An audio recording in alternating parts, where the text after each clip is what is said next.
नमस्कार मंडळी, स्वागत आहे तुमचं माझ्या यूट्यूब चॅनलमध्ये। आज आपण बेसन पिठापासून मस्त अशी युनिक रेसिपी बनवणार आहोत। अंड्याची बुर्जी सुद्धा विसरून जाल अशा पद्धतीने मी इथं बेसन पिठाची रेसिपी बनवणार आहे आणि त्याचा व्हिडिओ तुमच्यासोबत शेअर करणार आहे। वेळ न घालवता रेसिपीला सुरुवात करूया। मी इथं घेतलेला आहे अर्धी वाटी बेसन पीठ। बेसन पीठ आपल्याला इथं मोठ्या बाउलमध्ये असा डब्बा वगैरे जरी असला तरी चालेल, त्यामध्ये अशा पद्धतीने टाकून घ्यायचं। त्याला एकदा अशा पद्धतीने चमच्याने व्यवस्थित त्याच्यामधल्या गिटुळ्या फोडून घ्यायच्या आणि अशा पद्धतीने मिक्स करून घ्यायचं। आणि त्यामध्ये ना आपण जे बेसन पीठ घेतलंय तीच अर्धी वाटी पाणी घालून घेणार आहोत। पाण्याचा वापर आपल्याला जास्त नाही करायचा, आवश्यकतेनुसार लागेल तेवढंच पाणी आपल्याला त्यामध्ये घालायचंय आणि अशा पद्धतीने त्याला फेटून घ्यायचंय। फार जास्त पाण्याचा वापर करायचा नाही। आपण वडापावाला पीठ कसं बनवतो घट्ट, तसं इथं आपल्याला हे पीठ मिक्स करून घ्यायचंय व्यवस्थित। याच्यामधल्या सर्व गिटुळ्या आहेत ना विरघळल्या पाहिजेत। आपल्याला जास्त वेळ हे पीठ आहे ना असं मिक्स करून घ्यायचं। अशा पद्धतीने मी इथे मिक्स करून घेतलेला आहे। आपल्याला याच्यामध्ये चवीपुरतं मीठ घालून घ्यायचंय। मीठ घातल्याच्या नंतर आपल्याला चिमूटभर खता सोडा घालून घ्यायचा आहे। खता सोडा घालण्याने ना हे पीठ आहे ना छान असं फुलल्या जातं आणि हे ना आपल्याला आता अशा पद्धतीने मिक्स करून घ्यायचंय व्यवस्थित।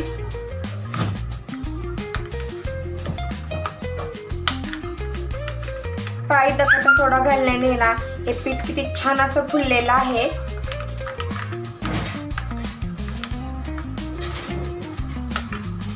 इथे ठेवली कढई गरम करायला, त्यामध्ये 1 चमचा तेल घालून घ्यायचं। तेल इथं आपलं कडकडीत गरम झालं की त्यामध्ये ना जिरा मोहरी टाकून घ्यायची। जिरा मोहरी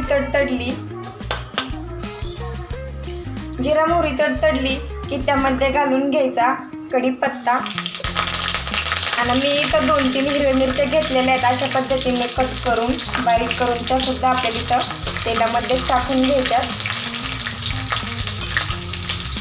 आणि मोठ्या आकाराचा एक बारीक कांदा चिरलेला आहे, हा आपल्याला तेलामध्ये ना परतून घ्यायचा आहे त्याचा कच्चेपणा जाईपर्यंत।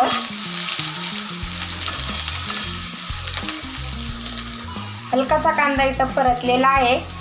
छोट्या आकाराचा एक टोमॅटो बारीक कट करून घेतलेला आहे, ते सुद्धा याच्यामध्ये टाकून छान असा तेलामध्ये परतून घ्यायचा। आपण अंड्याची बुर्जी कशी बनवतो ना तशीच आपल्याला इथं बेसन पिठाची बुर्जी बनवायची आहे। कांदा टोमॅटो ना हलकासा छान असा परतलेला आहे। मी इथं गरम मसाला अर्धा चमचा टाकून घेणार आहे आणि घरगुती मसाला अर्धा चमचा आणि थोडीशी हळद। तर व्यवस्थित आपण हे मिक्स करून घेऊया।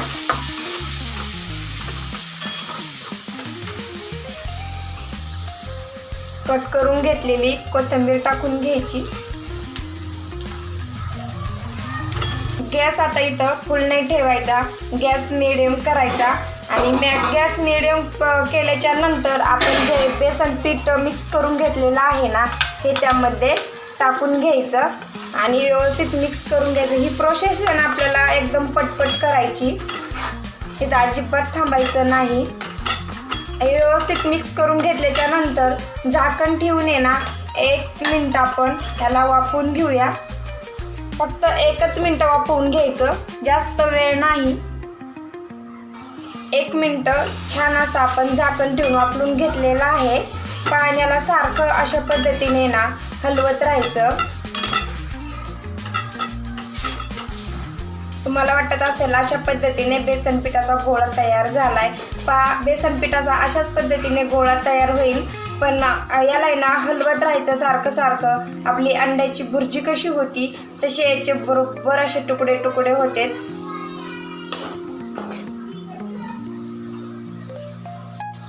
मस्त अशी आपली इथं बेसन पिठाची ना बुर्जी तयार झालेली आहे। पाहू शकता आपली अंड्याची बुर्जी कशी तयार होती तशीच इथं बेसन पिठाची सुद्धा भुर्जी तयार झालेली आहे.